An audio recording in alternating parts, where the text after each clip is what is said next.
May 4th, 1945. A rutted farm track somewhere west of the Elbe River. The grinding complaint of the GMC truck's transmission is the only constant sound.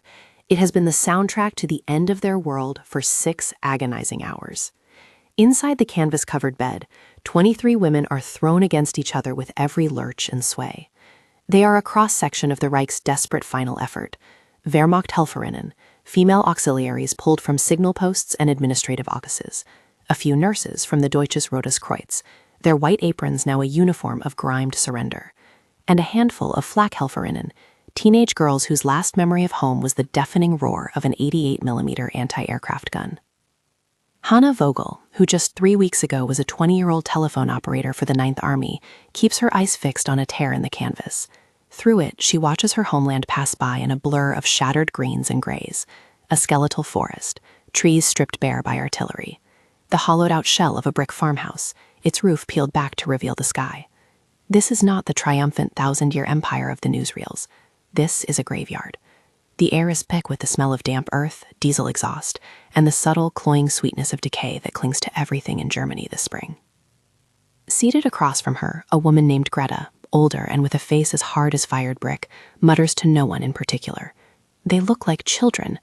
She's staring at the American guards in the jeep bouncing along behind them. The GIs, with their M1 rifles held loosely across their laps, chew gum with a rhythmic indifference that is somehow more terrifying than open hostility. They are impossibly young, their faces smooth and unlined by the kind of weariness that has settled deep into the bones of every German. The truck groans to a halt, its air brakes hissing like a dying beast.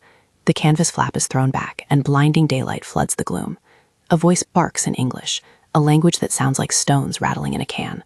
Raus, out, schnell.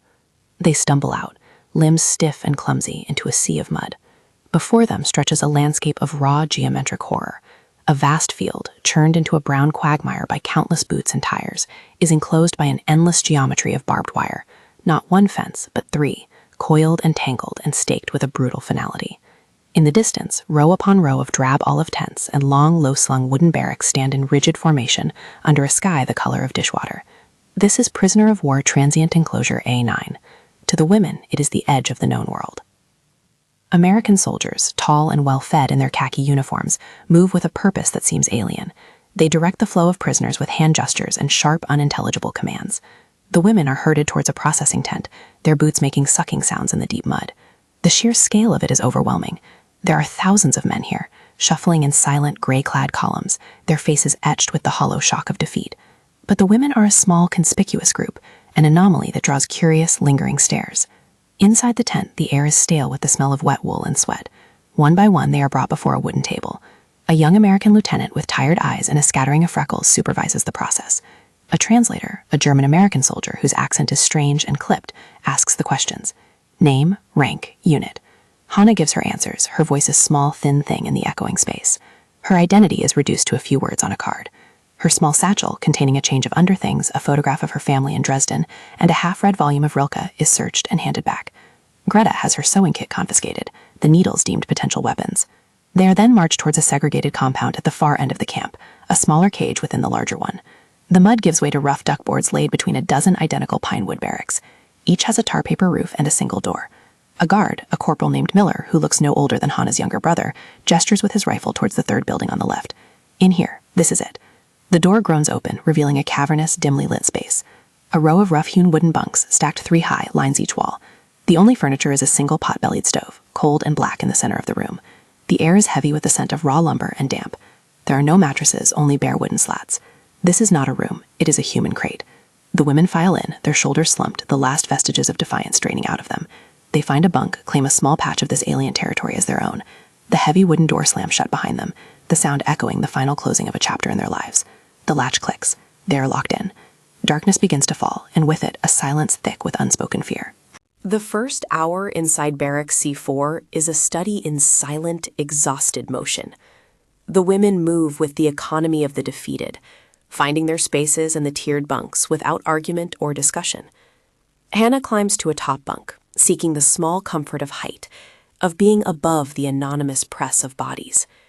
From her perch, she can see the entire length of the barrack.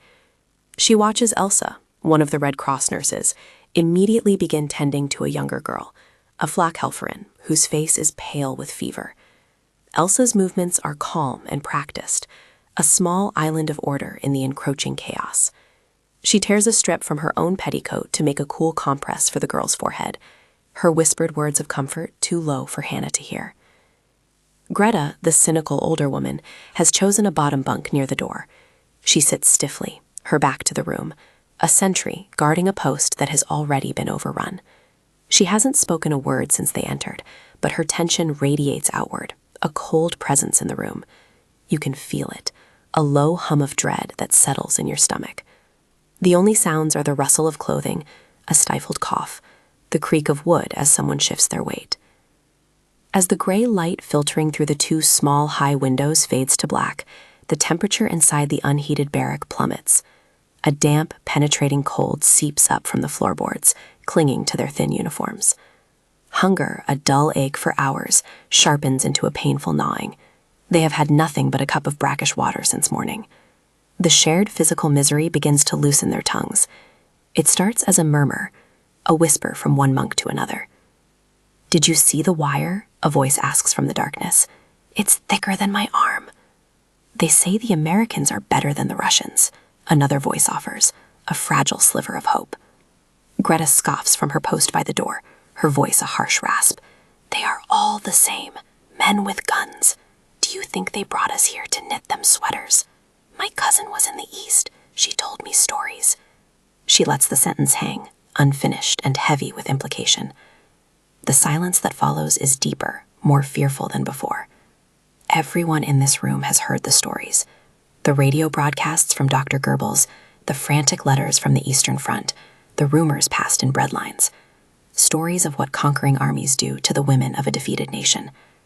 The propaganda had been a weapon to steel their resolve, but now, stripped of all defenses, it turns inward, becoming a poison of the mind. Hannah pulls her thin wool jacket tighter, the coarse fabric scratching her chin.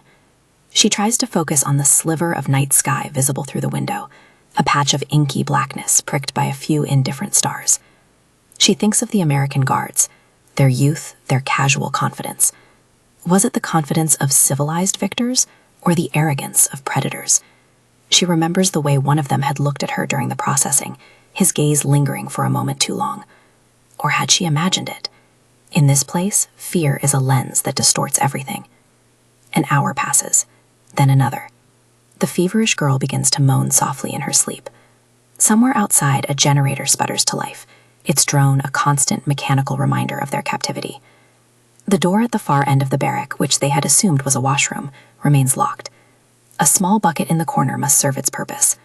The indignity is another small, sharp cut. You lie there on the hard wooden slats, and every sound from the outside world becomes magnified. The crunch of gravel under a sentry's boots, the distant shout of a command, a snatch of laughter, shockingly carefree, from the direction of the guard towers. Each noise is a question without an answer. Are they coming? Are they checking the perimeter? Or are they just bored, passing the time before what? The imagination, starved of facts, gorges itself on fear. Hannah closes her eyes and tries to summon the image of her mother's face, but it dissolves into the leering, chewing face of the young GI in the Jeep. Suddenly, a new sound cuts through the low hum of the generator. It is closer, distinct, the sound of heavy, purposeful footsteps on the duckboards outside their barrack. Not just one man, but several. They are not just passing by.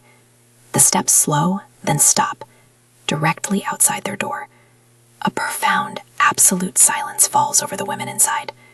Every breath is held. Every muscle is tensed. The feverish girl goes quiet. Even Greta, the defiant sentry, seems to shrink into herself. There is a sharp rap of metal on wood, a rifle butt against the door. A pause. Then the unmistakable, grating sound of a heavy iron latch being drawn back. The sound of the latch being thrown is a physical shock, a violent intrusion into the sealed-off world of Barrack C4. It is followed by the groan of stressed hinges as the heavy pine door is pulled open from the outside. A blinding white beam from a powerful flashlight cuts through the darkness, sweeping across the rows of bunks. The women flinch, shielding their eyes with their hands as if against a blow. The light is aggressive, accusatory. It paints their terrified faces in stark relief before moving on, cataloging them like inventory. Framed in the doorway are 3 figures. 2 are American soldiers, large silhouettes against a faint glow of the distant camp lights. Their helmets and the outlines of the M1 rifles slung over their shoulders are unmistakable. The 3rd figure is smaller, standing slightly behind them. Achtung! The voice is deep, American, and filled with an easy authority that grates on their raw nerves. A second voice, thin and reedy, immediately follows, translating into clipped, formal German. Attention. One of the soldiers, a sergeant with 3 chevrons visible on his sleeve when he steps into the faint light, takes a half step into the barrack. He doesn't look at any of them directly, instead addressing the room as a whole. His breath plumes in the cold air. He speaks a short, simple phrase in English. The silence stretches for a beat as the translator processes the words. The women wait, their hearts pounding a frantic, desperate rhythm against their ribs. What fresh hell is this? A new regulation? A selection? A demand? Then the translator speaks. His voice is flat, devoid of any emotion, which makes the words themselves land with even greater force. By order of the camp commandant, all female prisoner barracks will adhere to a new standing order, effective immediately. He pauses, letting the formality of the announcement sink in. Hannah can feel the woman in the bunk below her begin to tremble. The translator continues, his tone unchanging. For the duration of the night, every night, from sundown to sunup, the main door to this barrack is to remain open. A wave of disbelief, cold and sharp, washes through the room. Open? Did he say open? Hannah is certain she has misheard. It makes no sense. They are prisoners. The entire purpose of the door, the lock, the guards is to keep them in. To order the door open is a complete and terrifying inversion of logic. The translator isn't finished. He clarifies the order with a chilling specificity. The door will not be closed. It will be propped open to a width of no less than 12 inches. A wooden block will be provided. Any attempt to close or barricade this door will be considered a serious infraction of camp rules and will be met with severe disciplinary action. Now a collective, audible gasp. A few women begin to weep openly, their cries thin and hopeless in the vast cold room. The meaning to them is immediate and unambiguous. An open door is not a security measure. It is an invitation. It is a signal. It is a permission slip for the guards, for any man in this camp of thousands, to enter at will, unopposed, into the darkness where they lie helpless. The stories Greta had hinted at, the propaganda they had tried to dismiss, all of it rushes back, not as a possibility, but as an imminent certainty. This is not a rule. It is a sentence. The sergeant says something else in English. He points with his flashlight to a rough wedge of wood lying on the duckboards just outside. This block will be placed in the doorway, the translator says. One of you will do it now. No one moves. They are paralyzed by a terror so profound it feels like a physical weight pressing them down into their bunks. The flashlight beam sweeps across them again, impatient. Now, the translator repeats, a hard edge creeping into his voice. Finally, Greta rises from her bunk. Her movements are stiff, robotic. She walks to the door, her face a pale, emotionless mask. She does not look at the American soldiers. She bends down, picks up the wooden block, and wedges it into the doorframe, leaving a foot-wide gap of black night.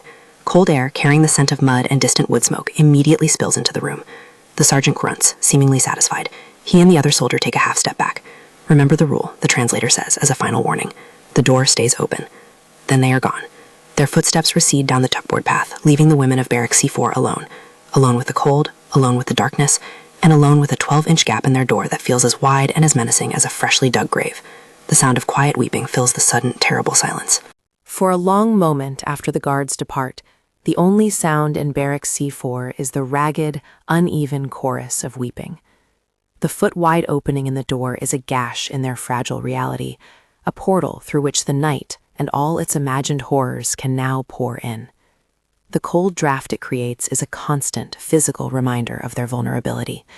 It snakes across the floor, carrying with it the sounds of the camp, a cough from a nearby barrack, the clank of metal on metal, the low murmur of male voices from the guard post, each one a potential harbinger of violence. Then, Greta's voice cuts through the despair, sharp and brittle. So, it begins. She has not returned to her bunk, but stands near the door, a silhouette against the sliver of night. Did any of you truly believe it would be different? Did you believe their smiles and their chewing gum? Her words are like sparks on dry tinder. A panicked chatter erupts through the barrack. "We have to close it," a young woman cries out from a top bunk. "Barricaded. We can push the stove." "And then what?" Another voice retorts, laced with hysteria. "It cannot be worse than what will happen if we leave it open," the first voice insists. The debate becomes a frantic whispered argument, a battle between two impossible choices: defiance and its certain punishment, or compliance and its presumed unspeakable consequence. To these women, raised in a totalitarian state where rules were absolute and often brutal, the logic is inescapable. An order like this, so counter to the basic principles of imprisonment, could only have one sinister, unspoken purpose. They are being offered up. The camp authorities are turning a blind eye, creating a system of plausible deniability. The open door is a symbol of their complete and utter powerlessness. You try to put yourself in their place. Every shadow that flickers outside the opening is the shape of a man. Every footstep is an approach. Your mind, steeped in years of propaganda about the depravity of the enemy, fills in the horrifying details. The American guards are no longer the boy-faced youths from the Jeep. They are faceless predators, their casual demeanor a mask for their true intent. The logic is flawless because it is built not on reason, but on pure, gut-wrenching terror. Hannah listens to the rising panic, her own fear a cold knot in her stomach. But something feels wrong, illogical. She thinks back to the sergeant's face. He had looked bored, tired, annoyed even. Not cruel, not leering. It was the face of a man doing a tedious job he wanted to be over with. Could there be another reason? A reason they couldn't see from inside their cage of fear? Wait, Hannah says, her voice louder than she intended. The arguing subsides into a tense silence, all eyes turning toward her bunk. Think about it. Why would they make it an official order? If they wanted to do that, why not just do it? Why create a rule? It makes no sense. Greta turns from the door, her face cloaked in shadow. Sense? You are looking for sense in this? You are a child. They do it because they can. They make a rule so it is our fault if we resist. They make it official so no one can claim it was not policy. It is a cruel game, and we are the pieces. Her words are convincing, her cynicism a powerful contagion. The seed of doubt Hannah tried to plant withers. The fear returns, stronger than before. Elsa, the nurse, who has been silently tending to the sick girl, finally speaks. Her voice is calm, but strained. Arguing will not help us. We must make a choice. We either obey the order, or we disobey it. If we disobey, we face them together. If we obey, she trails off, unable to voice the alternative. The women fall silent again, the weight of the decision pressing down on them. They are caught in a chasm of misunderstanding, a gulf of experience and perception that is wider than any ocean. They cannot possibly comprehend the American mindset, one born of a different reality. They cannot imagine a world where such an order might be rooted in a mundane bureaucratic logic they cannot perceive.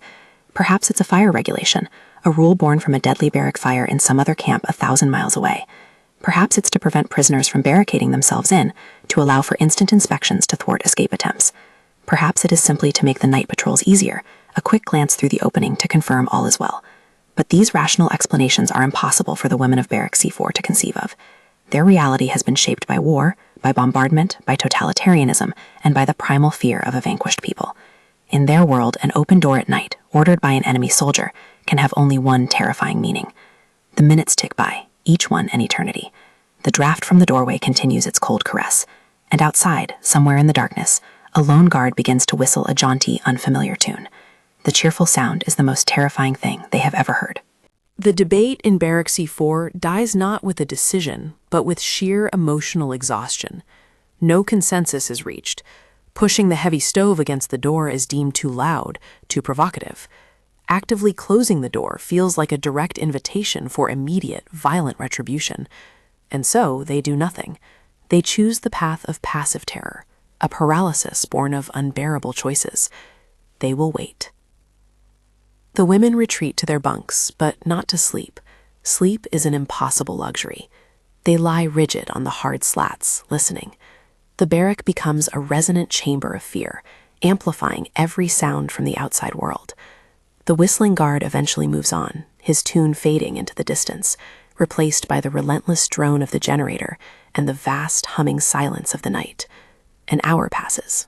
It feels like a lifetime. Hannah lies on her back, her eyes wide open, staring into the oppressive darkness above her. She counts her own heartbeats, a frantic, unsteady drum against her ribs. She listens to the breathing of the women around her, shallow, rapid breaths, punctuated by a stifled sob or a whispered prayer. The air is electric with shared dread. Through the open door, she can see a sliver of the camp. The occasional beam of a guard's flashlight cuts a path across the mud. A truck engine starts up somewhere in the motor pool, idles for a few minutes, and then falls silent. Each event is a potential beginning to the horror they are all expecting. Greta remains at her post near the door, a silent, unmoving statue of vigilance. She has become the barracks' unwilling watchman, her presence a constant, grim reminder of the threat. Is she protecting them, or is she simply the first one who will know when the worst happens? You can feel the minutes stretching, time itself becoming thick and viscous. Every time Hannah begins to drift, a new sound snaps her back to full, heart-pounding awareness. The crunch of boots on the duckboards nearby. Is this it? Her muscles tense, her breath catches in her throat. But the footsteps continue, fading past their door. A wave of temporary relief washes over her, so potent it leaves her feeling weak and nauseous. This cycle repeats itself a dozen times. The approach, the panic, the passing, the relief. It is a form of psychological torture more refined than any physical cruelty. Sometime around what must be 3 a.m, the feverish girl begins to cry out in her delirium. Elsa is instantly at her side, murmuring to her, stroking her forehead. The girl's cries are loud in the stillness, and a new fear arises, that her noise will attract unwanted attention, that it will be the excuse the guards need. "Hush, little one, hush," Elsa whispers, her voice a fragile shield against the immense, menacing silence of the camp. The blackness outside the door begins to soften. Slowly, imperceptibly at first, the absolute dark gives way to a deep, bruised purple, then to a watery gray. The sharp outlines of the opposite barrack begin to emerge from the gloom. Hannah watches this transformation with a sense of profound disbelief. The sun is rising. Dawn is coming. They have made it through the night. As the first pale, hesitant rays of sunlight spill across the muddy camp, a new set of sounds begins. The clatter of muskets, the rumble of supply trucks, the shouts of NCOs organizing work details. It is the sound of a new day, a normal day. Nothing happened. The door remained open, a silent, gaping wound, and no one came. The women begin to stir, sitting up in their bunks. They look at each other, their faces pale and hollowed out by the sleepless night. They see the same bewildered exhaustion reflected in each other's eyes. Greta finally turns from the door, her face a mixture of confusion and profound, bone-deep weariness. The monstrous, certain threat that had filled the room for 8 hours has simply evaporated with the morning mist. A guard comes by, a different one from the night before. He casually takes the wooden block away from the door and gestures for them to come out for the morning roll call. He doesn't even look inside. The order, which had seemed like a death sentence, is treated as a piece of forgotten, mundane business. It is only then, standing in the cold morning air, blinking in the weak sunlight, that the first glimmer of the truth begins to dawn on Hannah. The order was not about them. It was not malicious. It was not a prelude to assault. It was something far stranger, impersonal, bureaucratic logic. It was an American rule, born of an American mind, for a purpose they could not yet fathom, but could now, in the safety of daylight, begin to guess at. Fire safety, security checks, something simple, something that had nothing to do with their deepest fears. The horror had not been in the guards' intentions, but in their own minds. They had spent the night held captive not by the American army, but by the ghosts of their own shattered world, a world where a simple open door could only mean the end of everything. The physical chains were new, but the mental ones, they were realizing, they had carried with them all along.